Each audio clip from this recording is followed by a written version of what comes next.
BBA, BCA, BCom computer కోర్సులో 100% placement లభించే ఏకైక డిగ్రీ కాలేజ్ కూకట్పల్లిలోని i3 డిగ్రీ కాలేజ్ 8367215215. అమ్మ నమస్తే అమ్మ. నమస్తే తల్లి.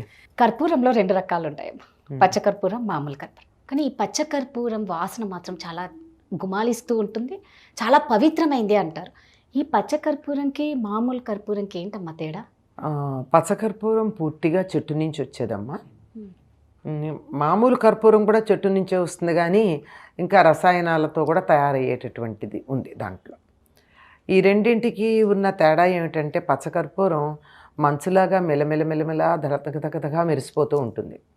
మనం కర్పూరపు బిళ్ళలు చేసుకునేటప్పటికల్లా అందులో కొద్దిగా వ్యాక్స్ కలిపేటప్పటికి అది ఆ రంగు ఉండదు, కానీ ముద్ద కర్పూరంగా కనుక తీసుకున్నట్టయితే మెరుస్తూ కనపడుతూ ఉంటుంది. ఇది హారతి ఇస్తారు కనుక దీనికి హారతి కర్పూరం అంటూ ఉంటాం.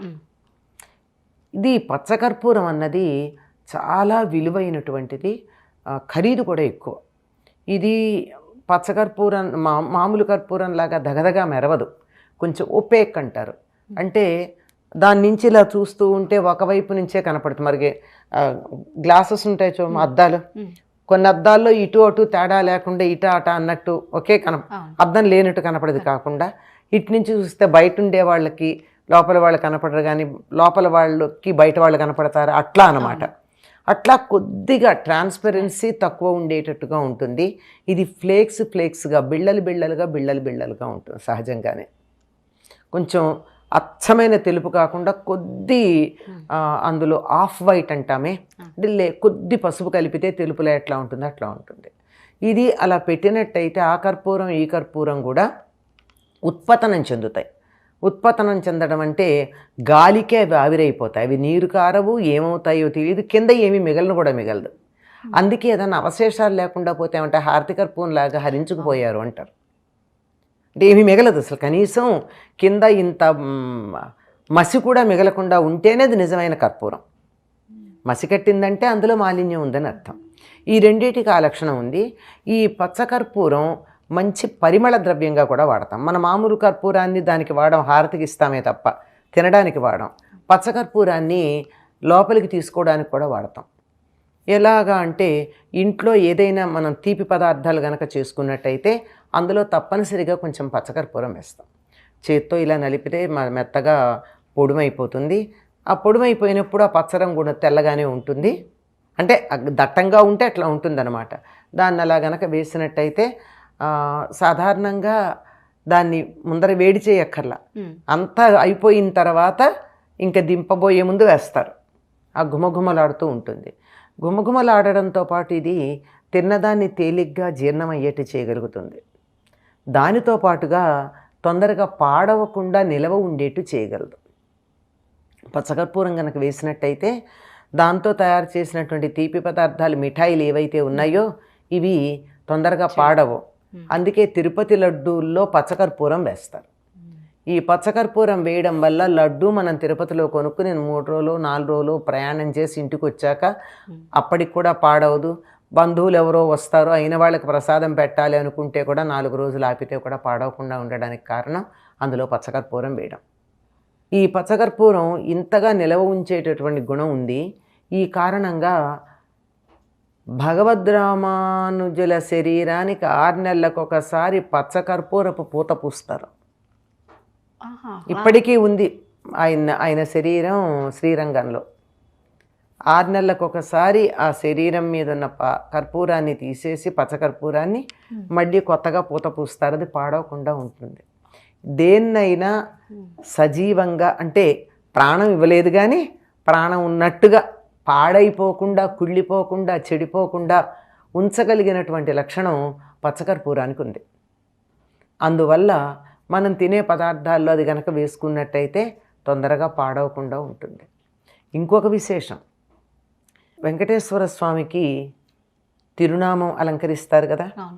తిరునామంలో చుట్టూ తెల్లగా ఉంటుంది, మధ్యలో ఎర్రని నామం ఉంటుంది. ఆ తెలుపు దేంతో చేస్తారంటారు? పచ్చకర్పూరపు పొడి.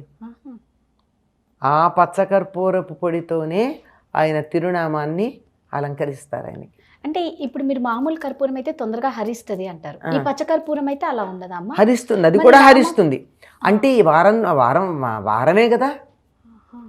ఇప్పుడు మీరు కర్పూరం తీసి, మంచి కర్పూరం, ఈ బిళ్ళలు కావు, బిళ్ళలు కూడా కొద్ది కాలానికి హరిస్తాయి, కానీ చాలా కాలానికి మంచి కర్పూరం తెచ్చి అక్కడ పెట్టేయండి, ఉండదు.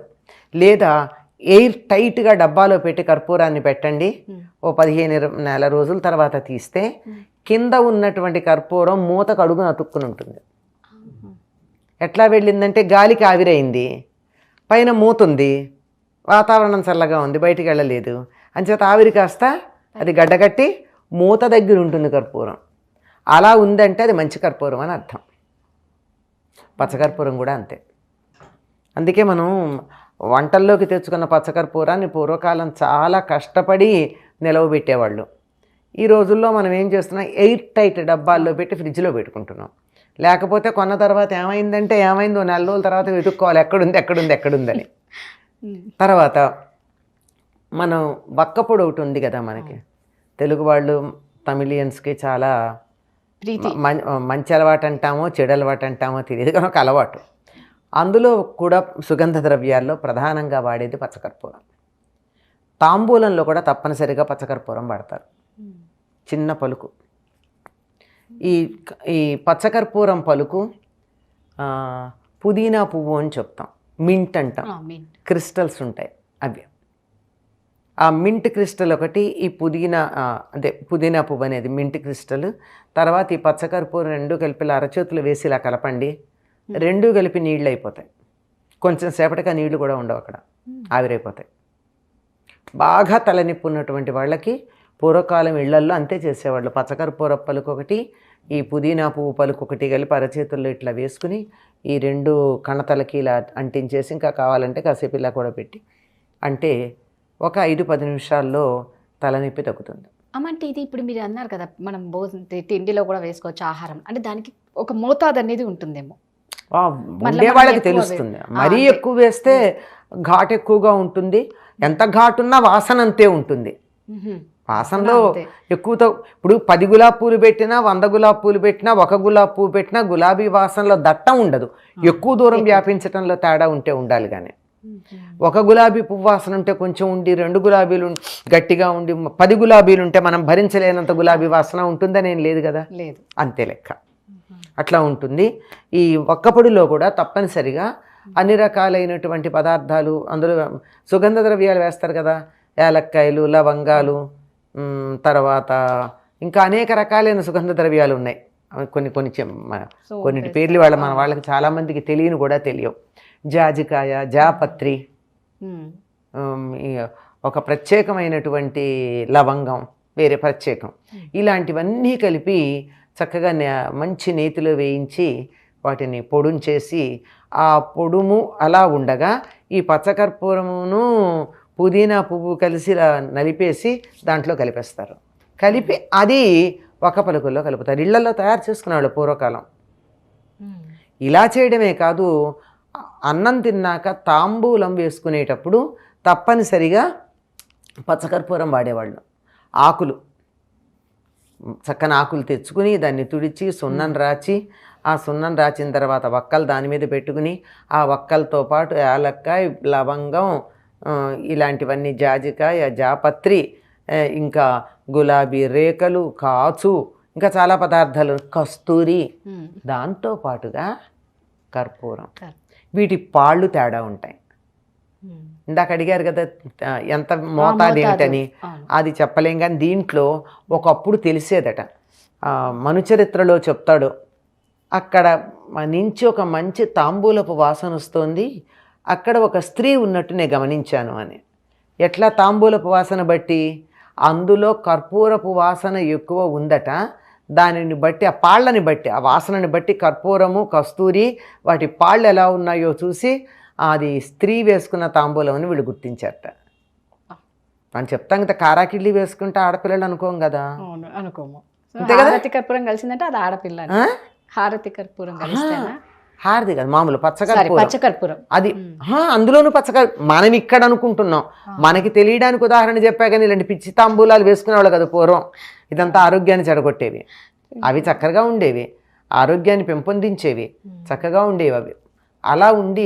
అలా తప్పనిసరిగా పచ్చకర్పూరం మన నిత్య జీవితంలో ఆహారంలో ఉపయోగపడేటటువంటి ఆరోగ్యాన్ని పెంపొందించేటటువంటి జీవశక్తిని నిలబెట్టేటటువంటి ఒక సుగంధ ద్రవ్యం. అమ్మవారికి హారతి ఇచ్చేటప్పుడు కూడా పచ్చకర్పూరంతో ఇచ్చే పద్ధతి ఉంది. పచ్చకర్పూరంతో మామూలు కర్పూరంతో కాక ఈ పచ్చకర్పూరంతో హారతిస్తారు. అది చాలా విశిష్టమైంది. మనం ఈ శ్రావణ మాసంలో అమ్మవారికి శుక్రవారాలన్నా పచ్చకర్పూరంతో హారతిద్దాం అమ్మవారి అనుగ్రహాన్ని పొందడానికి. శుక్రవారం పూట్ల ఉదయం సాయంత్రం ఎప్పుడో ఒకప్పుడు, ఎప్పుడు పూజ చేస్తే అప్పుడు. చాలా చక్కగా చెప్పారమ్మా. ధన్యవాదాలు. ధన్యవాదాలు.